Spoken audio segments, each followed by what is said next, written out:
This is William Patterson University Television.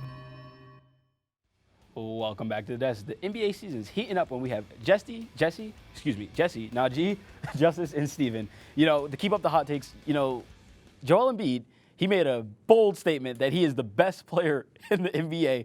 He's not the best player in his conference. He might not even be the best player in his team. Jesse, what's your thoughts on this? I think it's a little blasphemous. All that being said, when we take a look at Embiid's stats, we look at what he is capable of doing. I mean, he's an absolute monster, averaging over 23 points per game, 12 rebounds, 3 assists. He's shooting 47% from the field, which I would argue could be even higher. It's just because the volume of shots with Simmons being out right now.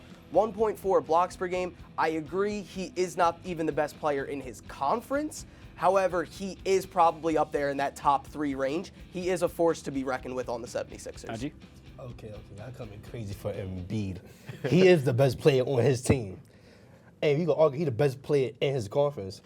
If he stays, I don't know how that's gonna hold up. If he stay healthy, he's a big man with a nice 3, a nice back down game, nice post up, and he a dominant force in the paint, defense and offense. So I believe he's the best player. He could be the best player in the game at some point if he stay healthy. Justis, you know, I think you're on the side of he's not the best player in the conference, but what are your thoughts on this one? He's definitely not the best player in the conference. I would definitely put Giannis over him, and hey, Siakam is playing great too. Ooh. But he's not even the best player in his position. That's Nikola Jokic. You know, and when you think about the best players in the league, you know, LeBron James, Kawhi Leonard, they can do everything. Joel Embiid is very inconsistent, and he's been hurt his whole career. So I don't know where he got that from. Steve, close it up. Yeah, you're coming crazy, Naijje. I don't know what you're talking about there. He said he's the best player in the world, first of all. Not best player in the world. Best player in the league. Not best player in the league. Best player in the East. Same thing, right? Yeah, well, there's foreign leagues. There's foreign leagues. Best They're player, not in the NBA. Best player in the East? No. Best player in his team? Yes. Agree with you. I'd put Giannis. I'd put Bradley Beal over him. I'd put a healthy Kyrie over him. Okay. Hey. Kyrie's better than him. Okay. Okay. Kyrie came with his own team. Hey, okay. This is getting a little chaotic, but I like it. Keeping it with the 76ers, Ben Simmons has been diagnosed with an unconventional back injury. You know, he's a young man. You know, back injuries, that's not a good thing. Justis, what's going on with him? Do you think he's going to be back? Because they said they don't know when he's coming back. Well, I know that Ben Simmons is known to be a liability on offense, but he's still a solid player nonetheless, you know. And if you take a look at his stats, he is doing good this year, you know, 17 points per game. But I think the biggest number out of his stats is his field goal percentage. You know, he's almost shooting 60% from the field now. Well, because he's Justis. Yeah, most of that's from the paint, but nonetheless. And the question is, will they be better with or without him? Is with him. You know, because at the end of the day, he's a great defensive player. You know, and when it comes to the playoffs, when you're playing against these great point guards, who's going to guard him? Korkmaz? No, you need Ben Simmons.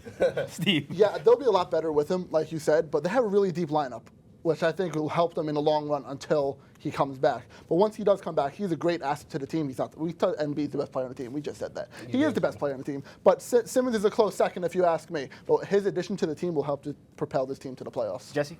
I mean, if we take a look at Simmons' stats, the one that really is going to stand out to me is his steals per game. He's at over 2.1. I mean, he really is probably, I would argue, a top 5 perimeter defender in the entire NBA. So while Embiid might be better than him, the 76ers unquestionably need Ben Simmons back for a run. And if that back problem is a long-term problem, the Sixers now have 2 guys who are going to have long injury-prone history. Big injury-prone guys. You know something that's funny?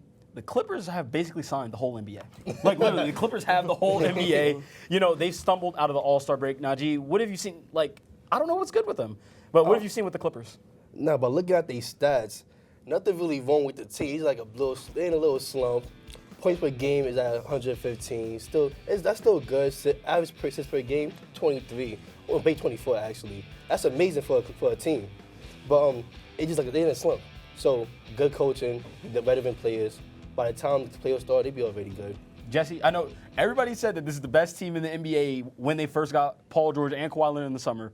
What's going on? The thing is going to be with them is chemistry, because they sit Kawhi one night and then they sit Paul George the next night. I think they haven't even played 20 full games together. So, I mean, it really comes down to chemistry. And as you said, they just signed the whole NBA. They have Reggie Jackson. They got Morris. So they're adding more talent to this team, but that arguably is not what they need. They need to figure out exactly what they are, because most teams already know what they are. LeBron James and Anthony Davis, they're running the Lakers. Who's running the Clippers? I mean, it's obviously Kawhi, but what kind of offense are they running when they're going into the playoffs? Justis, they're chasing one team. It's the two teams in LA. Do you think they're going to catch the Lakers if they're in a slump like this? Do you know what this Clipper teams remind me of? It reminds me of LeBron James on the Cavs. Because in the regular season, they would have their various struggles, injuries, chemistry problems, but at the end of the day, he would still make it to the finals. And we gave him the benefit of the doubt because he was the best player in the league. And I'm going to give that same benefit of the doubt to Kawhi Leonard because I think right now he's the best player in the league. Oh, no, he's right. He's in his prime. He's right. He's in his Kawhi's prime. Do we have something to say on this side of the table? Tell me.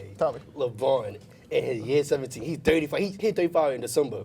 Yeah. Still dropping 40. He's great. Dropping LeBron's 40. great. He can Nothing drop wrong 40 with any LeBron. night if he really want to. But Kawhi is still the best player in the league, in my opinion, Yes. okay? When LeBron really want to sit down and play defense, Yeah. he would sit down and play Best, defense. one of the best defensive players in the league is Kawhi, too. He can do it on both sides of the ball and can carry a Clippers team.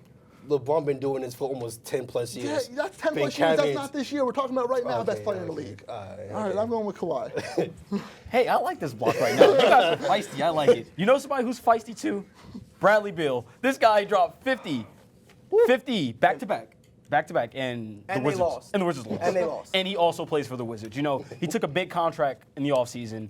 Jesse, he got to get out of there. I know you want him out of there too. He got to get out of there. So, first off, with Bradley Beal, I think you need to understand just how good he is. If we take a look at his stats, 30 points per game, 6 assists, 33% from 3 with a high volume. And then the last stat's my favorite. Games with 30-plus points, 25. You guys know what the Wizards are in those games? 5 and 20.